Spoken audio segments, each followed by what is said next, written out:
It's Friday, and it can only mean one thing. It's time for the Movie Pope Show. And here are your hosts, Lee Suchek and Luca Suon. And now, let's make some noise for the gruesome twosome, the pedantic pair, Lee and Luca.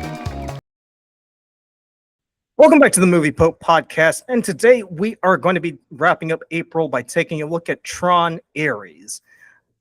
Yeah, I don't understand what's going on with that movie either. But before we dive in, remember to like, comment, subscribe. We are growing our audience slowly but surely, so if you can hit that subscribe button and leave us a like, that'd be great because it lets the algorithm know that we are a good channel. We don't do anything controversial. We just talk about movies, and we laugh at movies that deserve to be laughed at because, come on, why would you put this shit out there? This might be one of those movies we laugh at. I'm just minor spoilers. Well, if it's a Jared Leto movie, then obviously yes. but I want to go ahead and just dive into this because out of all of the franchises that have been mined to the point of exhaustion, right? And the way that they're mining would put the mines of Africa to shame. I absolutely have no idea what the Tron movie was about. And the only conclusion that I can come up with is the reason why it resonates with people of a certain age group. So I would say like boomers and Gen Xers, pretty much, who saw this movie around that time. The reason why it resonates with them is the same reason why Avatar resonated with our generation, right? Because it was a technological breakthrough, right? Because when Avatar came out, I mean, to put it in the words of South Park, it's basically Dances with Wolves, but with blue skin, Smurfs. Here, it's just corporate espionage, but they've decided to set it inside of a grid. And having watched the original Tron, I just sit there and scratch my head and think to myself, what exactly is going on here? Apart from a guy getting sucked into a computer, it kind of reminds me a little bit of the intro to Freakazoid, really. So it came as a bit of a surprise when they decided to carry on, Tron with Tron Legacy and the review for today, Tron Ares.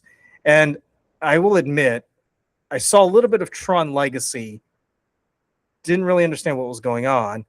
Watched Tron Ares.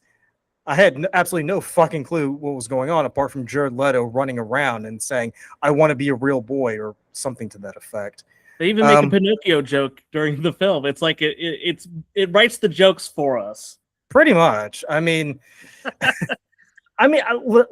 listen. Like, if to those of you who are watching who love Tron, we are not bashing you. We understand everybody has a movie or franchise that they love. It's just that of our age group, we just don't get it. Okay? No. It's not even that, right? It's one of those things. So, like the original one, to me, right? It came out before its time, right? It deserves its cult following, right? Like I totally get the appeal of it. It's just unfortunately, as we move forward, that it probably is not doing the original justice for what it is, right? Other than it's continue to have really cool visuals. It's one of those franchises where the original was enough, right? Yes. I mean, I will say this, even though we will be reviewing this, this movie, several weeks from now, Jurassic Park and Jurassic World, there's a part of me that's a bit curious to know what else happens, right? Because, how many times can this business keep setting up a dinosaur park and not realize that there are horrible consequences that result from this, right? Ghostbusters, a part of me is kind of curious, like, what else do they do with fighting ghosts? Because ghosts are always going to be here, and even though they've bludgeoned the poor franchise to death, a part of me kind of feels like I wouldn't mind punishing myself by watching another Star Wars project, because there are some elements of Star Wars that kind of make sense, because it's a galaxy. The galaxy is populated by different races and different species. Sometimes you want to know what's going on. Tron, I feel like there really is nothing else to it. It's just getting sucked into a grid and finding out life in the grid kind of sucks, really. Yes. So Lee, sure. Lee, without further ado, because we could ramble on about this, take us into Tron Ares, starring the lead singer from 30 Seconds to Mars. I get that reference. I do. Well, really quick, right before we jump into it, right? What do you actually remember about the 2010 film, right? Did you watch? I think you said that you saw parts of it, right? I just remember Olivia Wilde looking really weird and just thinking to myself, like, I mean, she probably did this because she was a huge fan of the original, or either that, or she was just trying to prove that, you know, she could actually do other projects besides House. Sure, But that's fair. That's fair. And yeah, I do remember Olivia Wilde and her very interesting haircut, right? So, it's funny because like I was thinking back to it. I'm like, the Tron Legacy movie came out 15 years ago, right? I remember tons of cool visuals, right? I remember it had that awesome soundtrack by Daft Punk, right, which was super cool. And my God, do I not remember anything about the plot, right? I remember something about I remember Kevin Flynn's son. I think it was like Sam or something. Got, you know, sucked into the Tron world. I remember Clue was in it, which is, you know, from the other ones, but it was kind of weird, and like they wanted to get Cora out of there, right? Because she was like something. I don't know. It was very it was odd, right? And then as I went into this one, right, I didn't rewatch the 2010 version, so I apologize. But I was like, you know what? I don't. I mean, really you're not really missing much. Yeah, I don't feel like this is something. It was really weird, right? Because it didn't even continue that story, right? It was so odd that they just went in a total different direction, and kind of created their own thing. So, but yes, without further ado, right? We get to meet Ares, right? So Tron Ares, we get to meet the character Ares, which is a master control program for Dillinger Systems. And Ares is played by none other than box office poison Jared Leto. Ares is being showed off to like these group of military people, right? You can tell they're military people because they all wear like their military outfits, right? Oh, thank God! I would never have known that. I know, right? I thought these were like Hollywood actors or celebrities. Right? Just... You would think that in this super clandestine thing, you would try to be like a little bit nuanced, but no, they're all dressed up as military wear, just so you know that they deal with the military, right? So they're showing off Ares, and we find out that we as always find out that the military folks don't, but we as always find out that there's a severe flaw in all this, and that these creations, right, they only exist for 29 minutes, right? So Ares is, you know, a part of the virtual world, so to say, but he can only exist for 29 minutes in the real world, right? So what good is he then? I mean, for 29 minutes, right, you can do a lot of things, right? So I guess if anything's like within a 29-minute wild radius of where you're at, then good shit can happen, right? So, Okay. Then you also have this competing company, right? MCOM, right? And this is led by Eve Kim, and she's searching for a solution so that these, you know, programs, right, can exist in the real world for greater than 29 minutes. So she's looking for this, and they call it the Permanence Code, right? And this was made by Kevin Flynn, you know, back in the first one, right? So I like how, you know, this guy's code has been good for 40 years and no one's been able to crack it, right? So I guess that Kevin Flynn guy, he was pretty smart.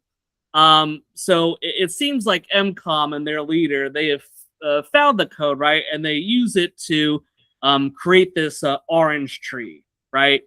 Now, Luca, right? If you're like me, you didn't remember much of the first one, right? So I was kind of looking at this. I'm like, you know what?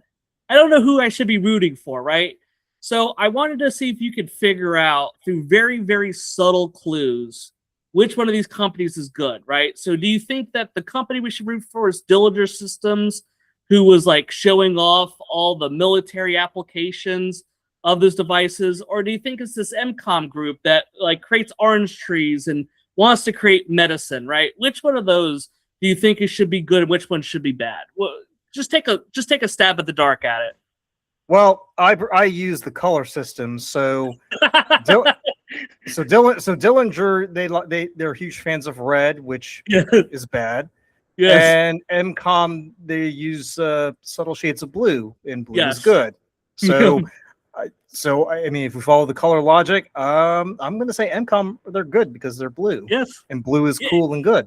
Yep. You'd be right. It's amazing how much that color logic works out, right? Because you can also apply that for tons of other shows like Star Wars. So, but I was gonna say that that color logic kind of pops up later on in the movie too. So yes, that's very true too. So, not too subtle. yeah, this MCOM. So the first thing that they make when they find this permanence code is this orange tree, right?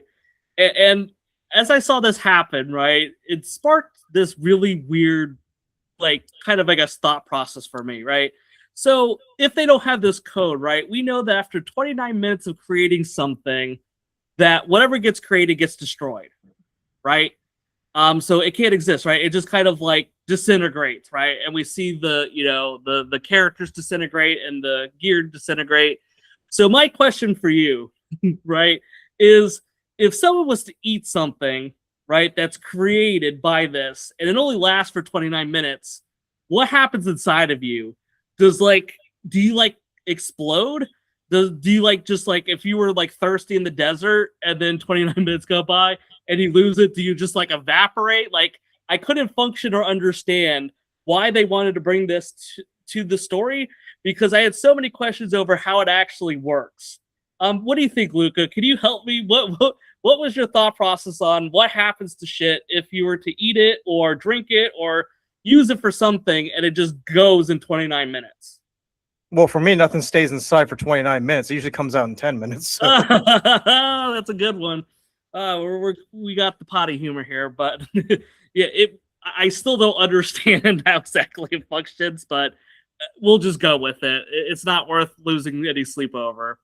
So the Dillinger Systems CEO, his name is Julian Dillinger. Well, he's concerned with MCOM and Eve that they're gonna find this code, right? Don't you find it kind of weird though? Because we did a review of Alien Earth a few months ago, and I feel like Boy Cavalier is not too dissimilar from Julian Dillinger. Yeah, that's true. And I'm just wondering, like, is there some sort of like trope going on where if you have a young tech genius, he has to be eccentric and a bit egomaniacal? Like, yeah, I think that's that approach that goes by, right? You have to have that unhinged CEO, right? That's kind of the also why do these unhinged CEO, boy CEOs, why do they always have older adults who are British?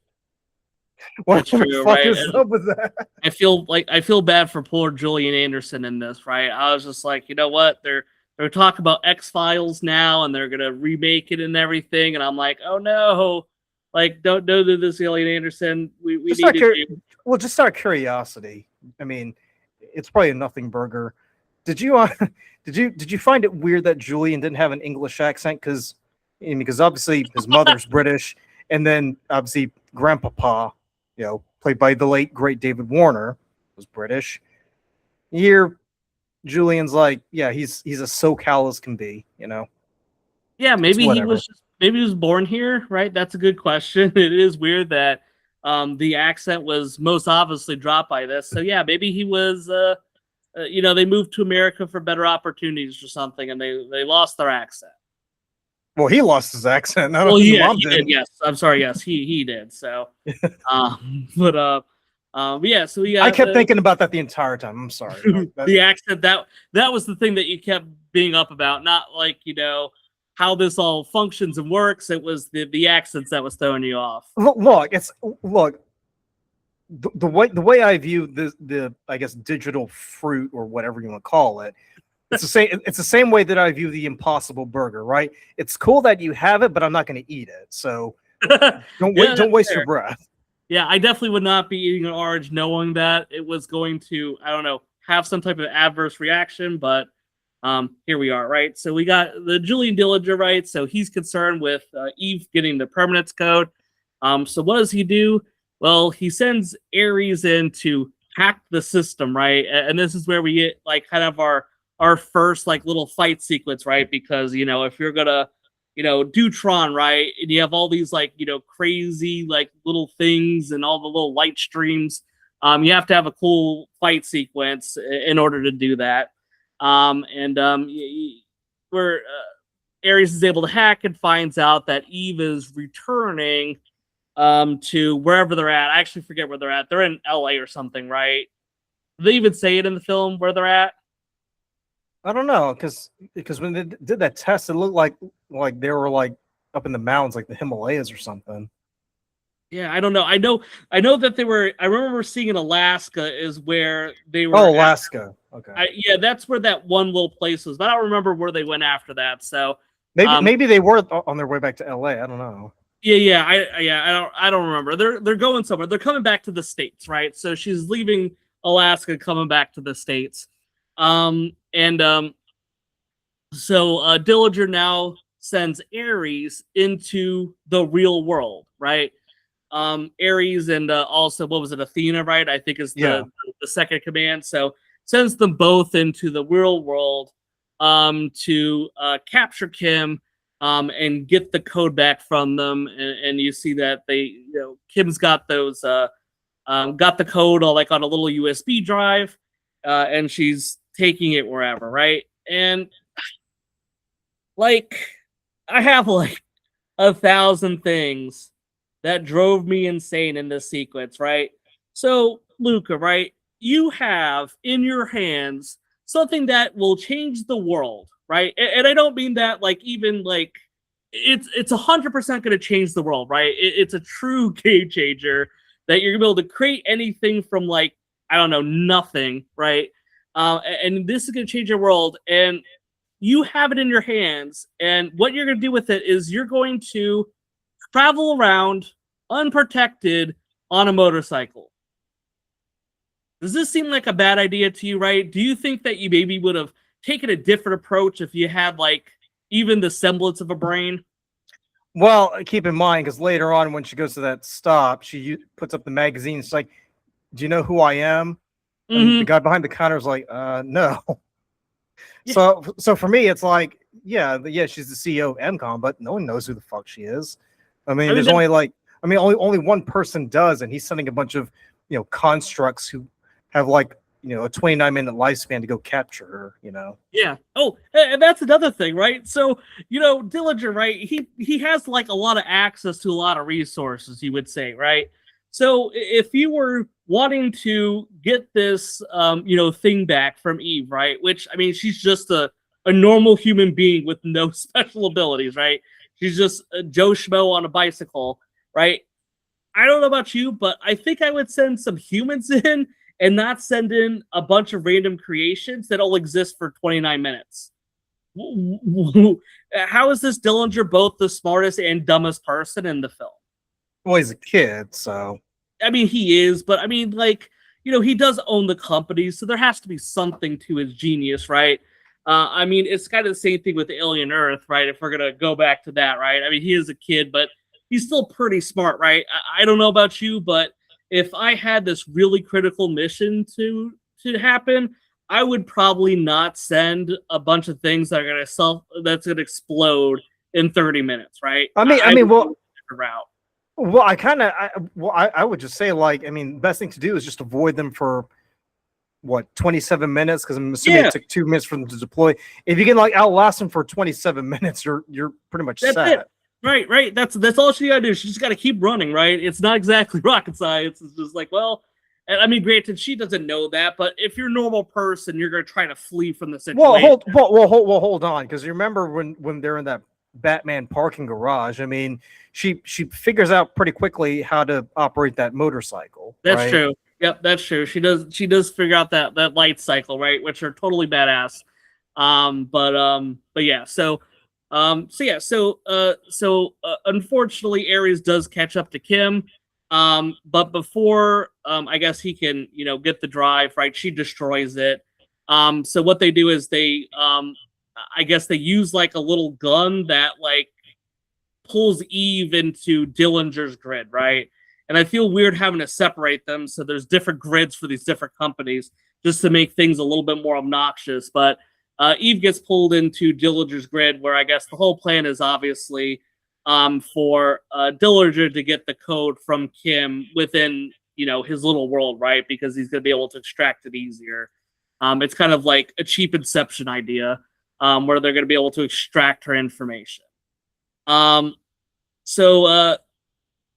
while Kim is captured, right, we start to see that Ares is starting to not like Dillinger, right? He's starting to suspect that, you know what, this guy is kind of a piece of shit, and he just kind of uses me for whatever, and maybe this isn't the best approach to go through life. So Ares decides to defy Dillinger's orders to get the code from Kim, knowing that Kim would most likely die during the whole thing.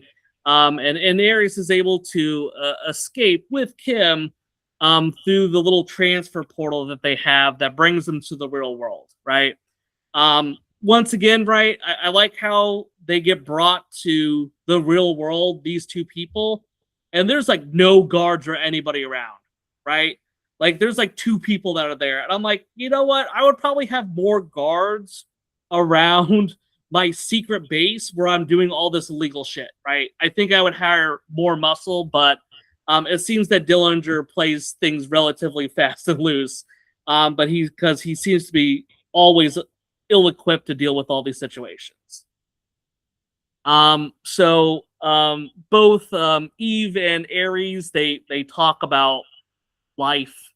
It's kind of painful to watch these two characters try to, like, I guess, talk with each other, right? Because on one side you have Ares, who's, gaining sentience as like an AI being, which that's a whole other thing. Why, Luca, why in every film, if there's AI, is gaining sentience the number one storyline? Why is it always that? I mean, it kind of reminds me of Star Trek Voyager, where the Doctor is a hologram, and he for, I guess, 6 or 7 seasons of Voyager, he kept talking about, oh, I want to be permanent. I want to be I wish I was a real man. This is a trope that goes all the way back 30 years. So it's not like it's new or anything. Yeah, it's just like, can we please come up with something new for AI to do, right? Like, we've seen it with like Terminator. We've seen it so many times. And it's like, oh, cool.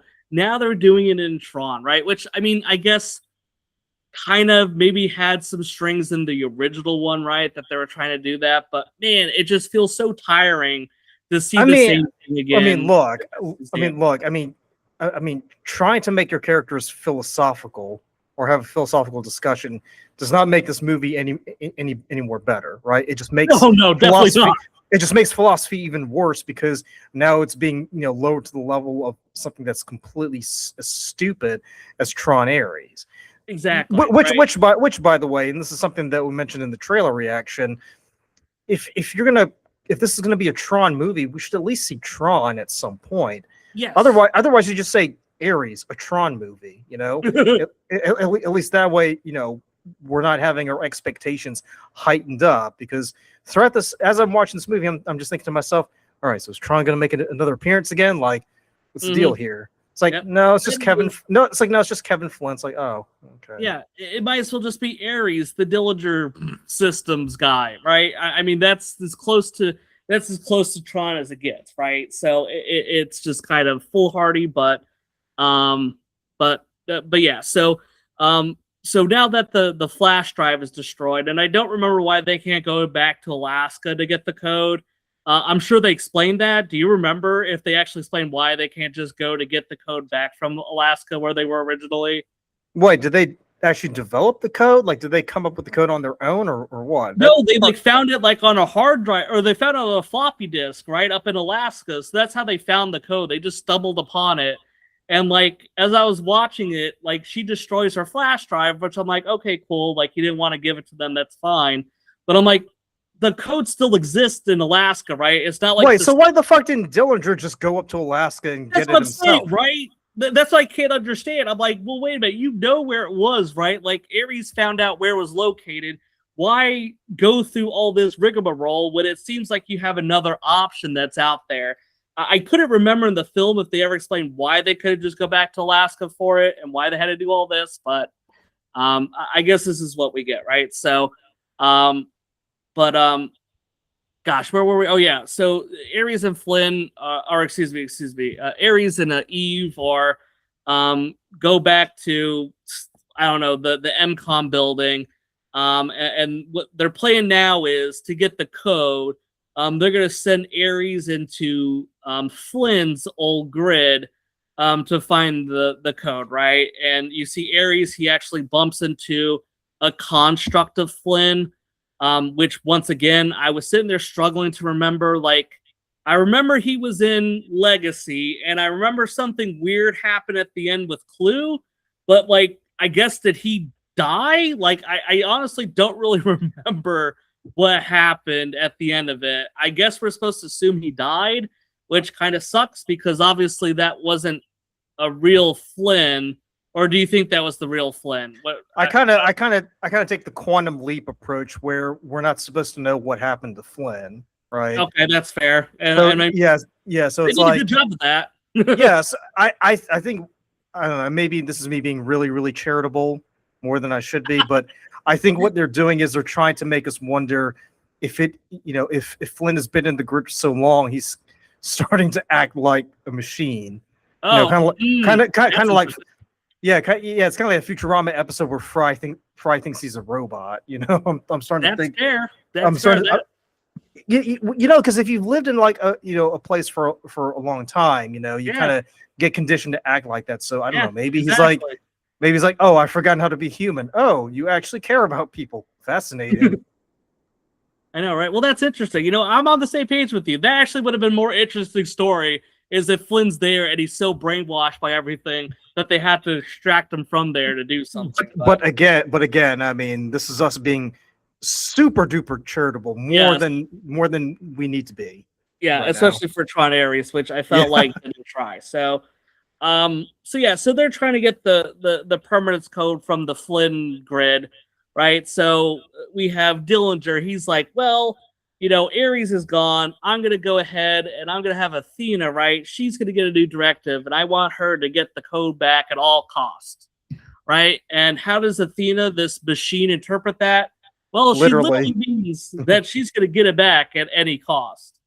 And this is where, unfortunately, poor Gillian Anderson gets killed.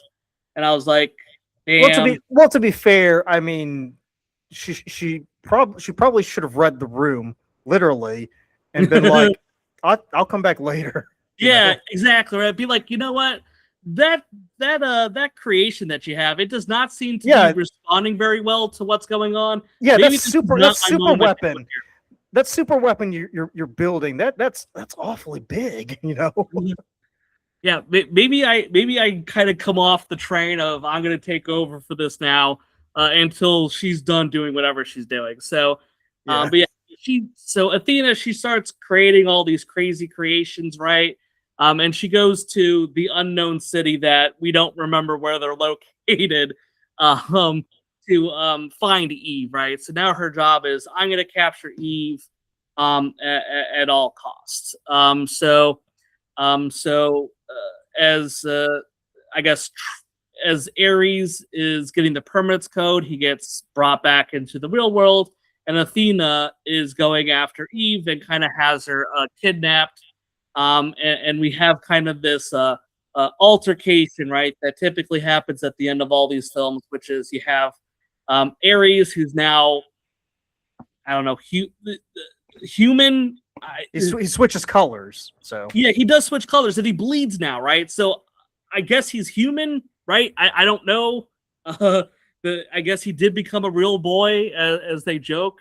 But he, has this fight with, Athena, and all the while, like, I don't know. There's like a bunch of people from MCOM are like hacking Dillinger's system and destroys it or some shit. Hold on. So here's something that I took issue with. So earlier when Athena's chasing him, she's got that gun, right? And then she gets dematerialized, but the gun stays behind. How the fuck does that gun stay behind, but everything else gets dematerialized? Well, remember, right? So that gun, I believe that they've made in the real world, right? Because they showed off the gun earlier. Okay. So that didn't come from the grid, like that actually. Exactly. Yes, that was a real gun, not to be confused with the grid gun, which like you pointed out, makes way too many questions over what is real and what's not in this reality. I mean, seriously, the way they make these guns, they all look the same, and I'm I like, know, right? what?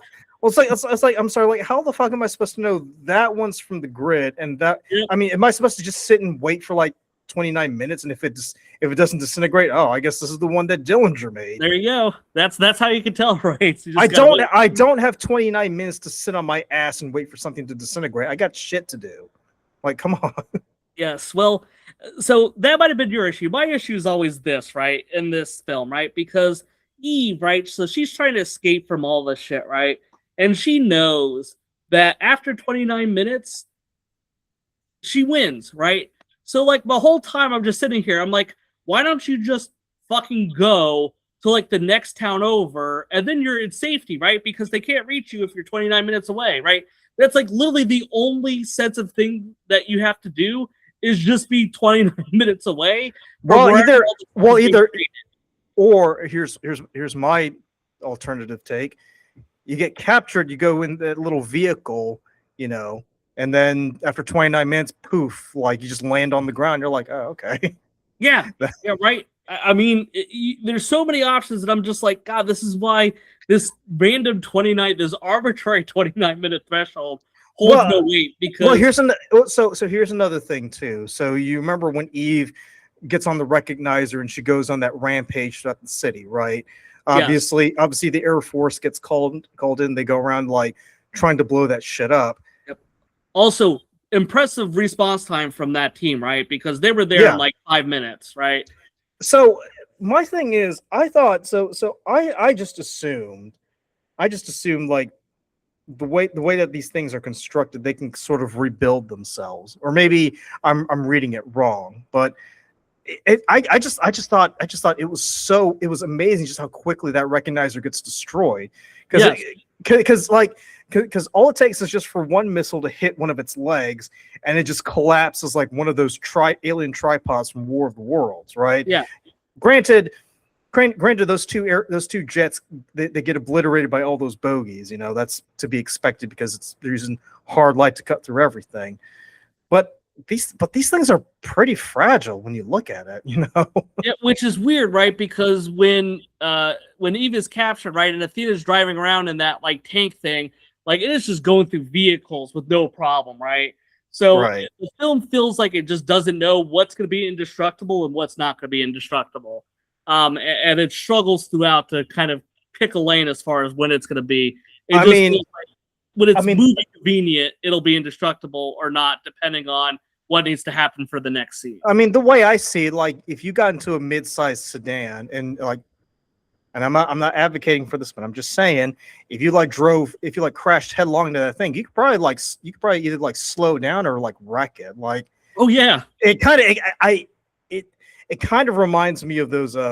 Lee, you remember way back in the day when you were a kid, you had those Meccano toys. They're kind of like metal parts that you kind of like put together, and you can like make like a car. Motorcycle. That's what it reminded me of. I'm like, when you assemble the vehicle together, it looks perfect, right?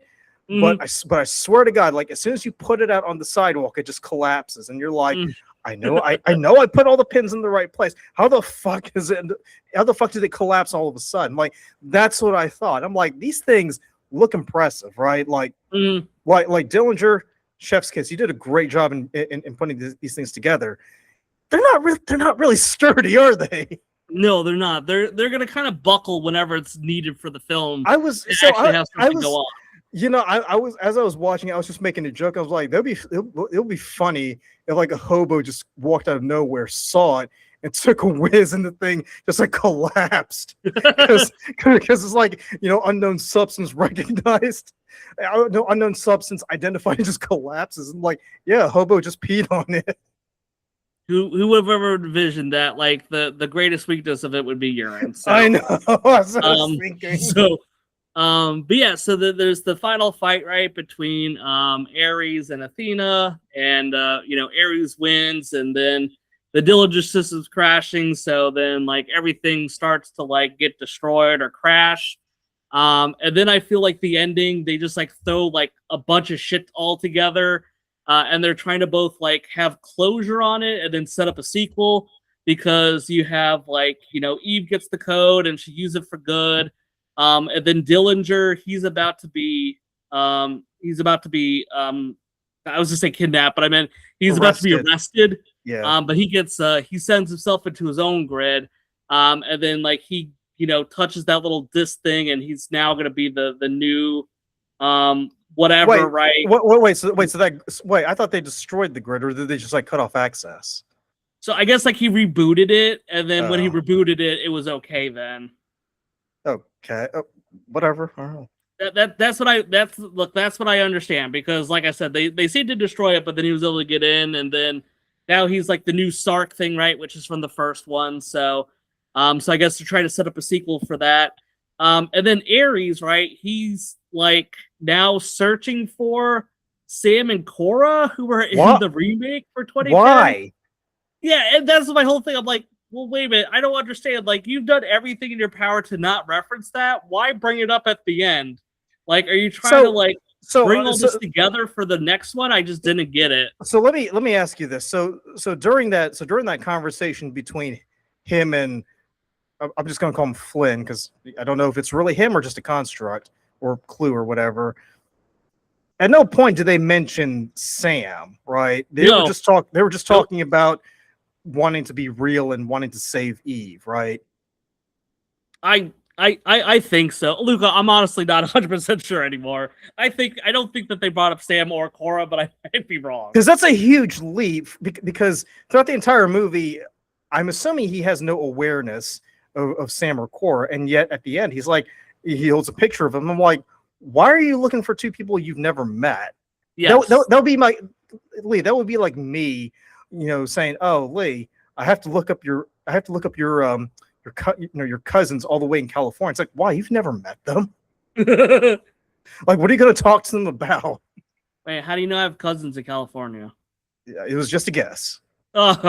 I don't though, but yes, but yeah, it's I have cousins in California, so. Oh, okay. Well, I'll ask for their addresses later. But they're in San Diego, so like I said, it was so weird to see that, because I'm like, okay, like, and I mean, story wise, I'm like, okay, I guess it makes sense, right? Because Cora's just like him, I think, right? So I'm like, well, maybe they're want to get together. I don't know. But it was just kind of a weird throw-in tie for what I'm presuming is what they're hoping is going to be another film, which I would be shocked if one came out. But honestly, I was shocked to see this one come out. So, I mean, I guess I can't say for anything. Yeah, give it another 10 years. Yeah, and that was that, right? That was the end of it. I felt like this was like, did you ever see that movie Pixels? That Adam Sandler film? I vaguely remember it. Yeah, that's how much of an impression it made on me. Yeah, I mean, in essence, it's just like, oh, they brought in like a bunch of video game stuff to the real world, and that's kind of what I just felt like this was. I was just like, it's a more serious version of Pixels, excuse me, and it was just, it literally was just a downgrade on everything that's come before it, and it was just embarrassing because the visuals, they're fun, right?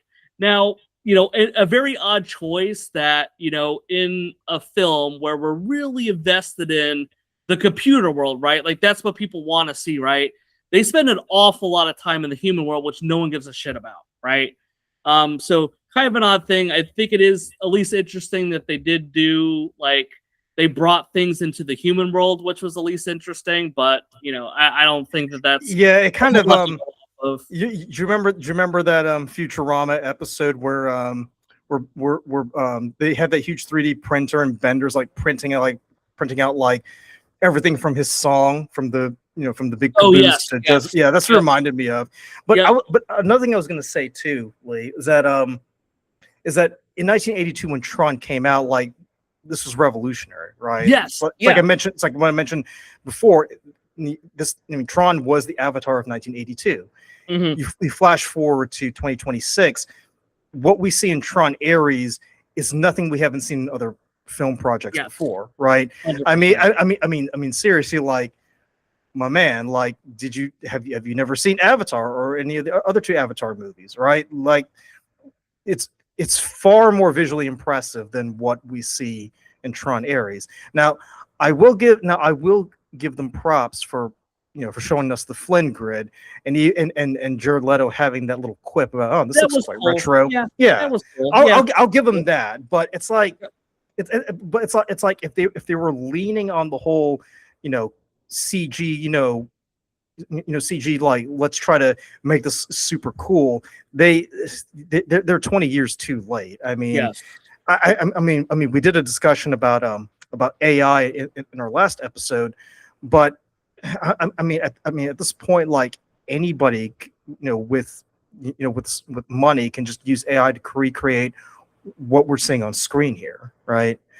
So it's not so in terms of story, it's subpar, right? It's forgettable, Some and parts we get really generously. and the visual effects, they're pedestrian. Like, it's not like, I mean, it's not like someone going to see Tron Ares thinking to themselves, "Oh my God, this is revolutionary! Like, this is gonna." I haven't seen anything this groundbreaking since the original from '82. Yeah, it does. I still think have a unique look to it, but you're right. Like, I think nowadays we're so like accustomed to seeing that stuff. It doesn't quite hold a candle to what you've seen before. Like I said, when you're seeing something like that in 1982, it's, to your point, right, revolutionary. Nowadays, Right. it's like, well, it's nice and it's got tons of good visuals, and I would say the soundtrack was fun, right? I'll Yeah, give it a was prop for that. it was Trent Reznor, right, who did the soundtrack for that. Who are they with Nine Inch Nails? Yeah. Yes, then yes, you're right. Yep.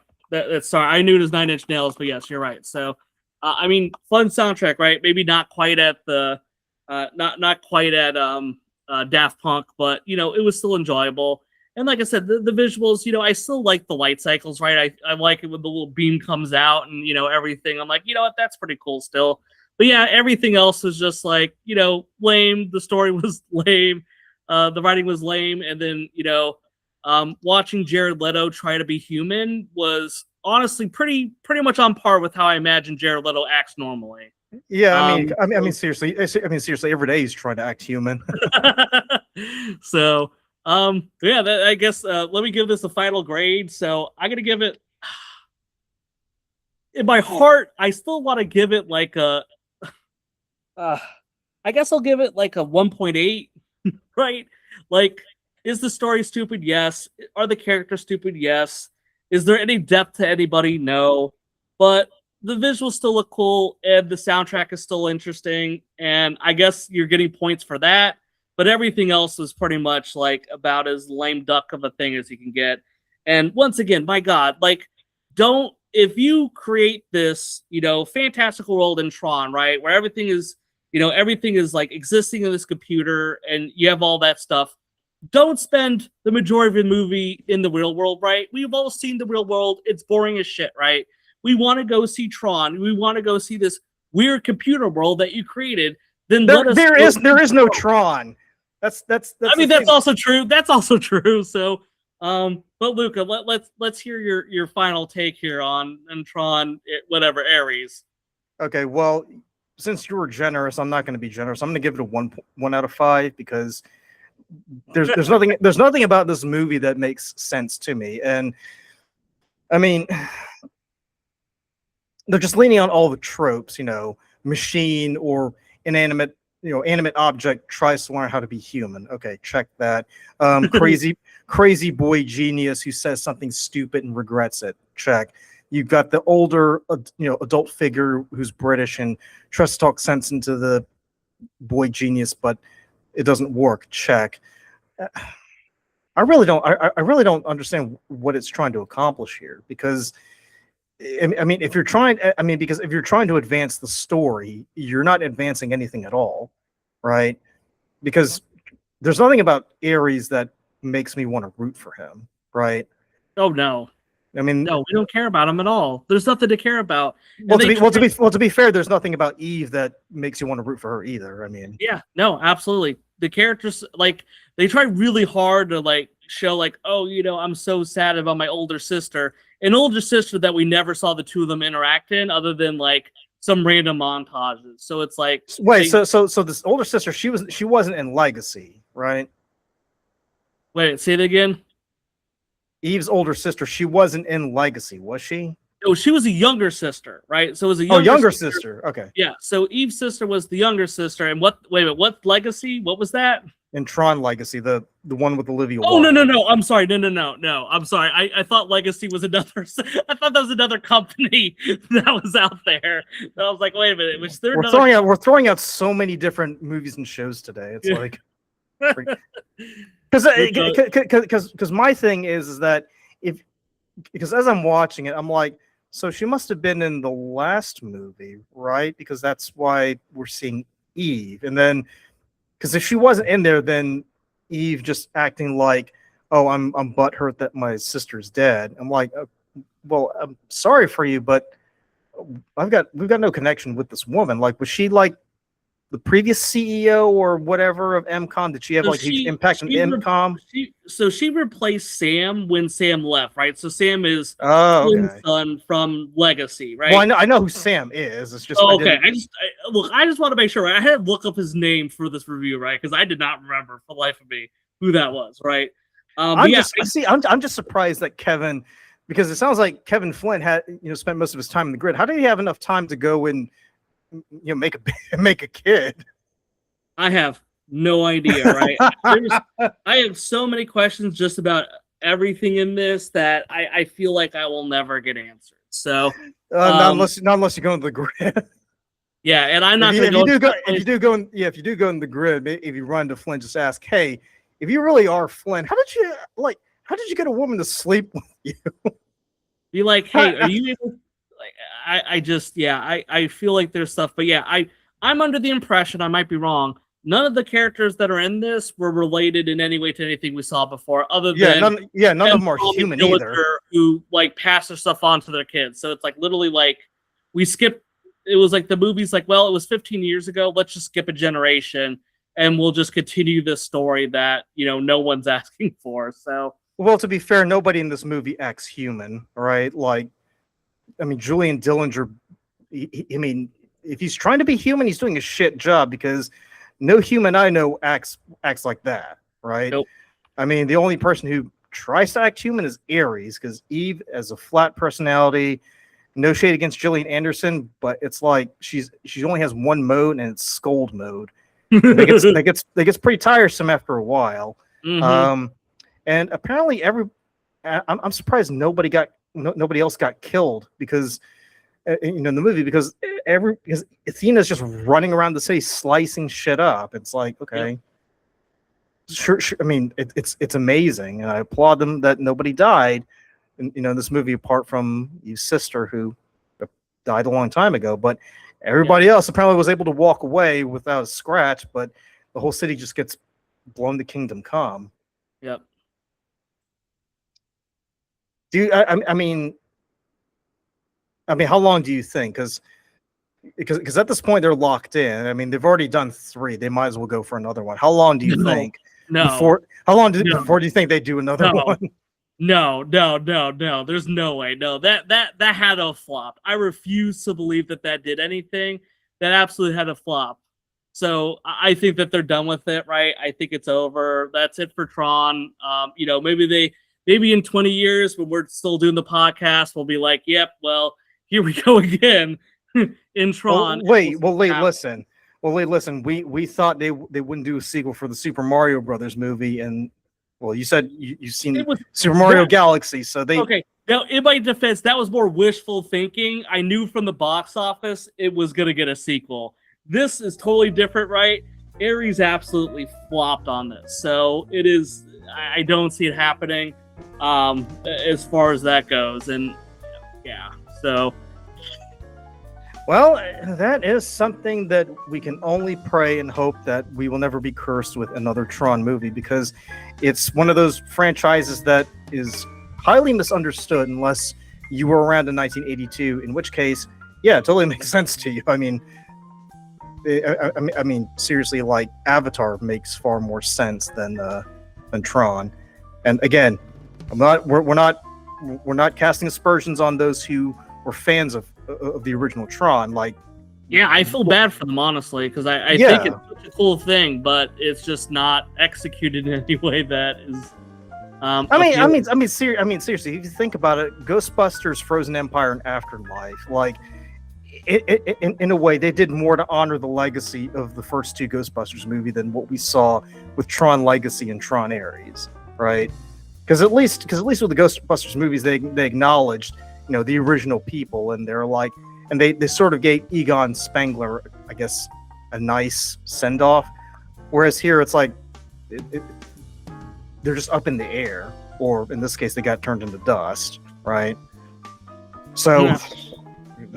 I honestly don't know what else to add. Lee, why don't you go ahead and take us out? Yes, but I appreciate people for listening to us talk about Tron Ares. I think, hey, if you like this, I mean, I would honestly be genuinely interested for people that have seen the original one. I'd be very curious what it's like to have seen that back when it was out in theaters, right? Because I think it is just such a cool premise. And I understand why it has the following that it does. And I'm wondering how much you enjoy what the product is now, which I feel like has been, unfortunately, pretty lackluster compared to maybe what you're expecting back when it was happening. So, but yeah, thank you everyone for listening, and let us know what you think about Tron.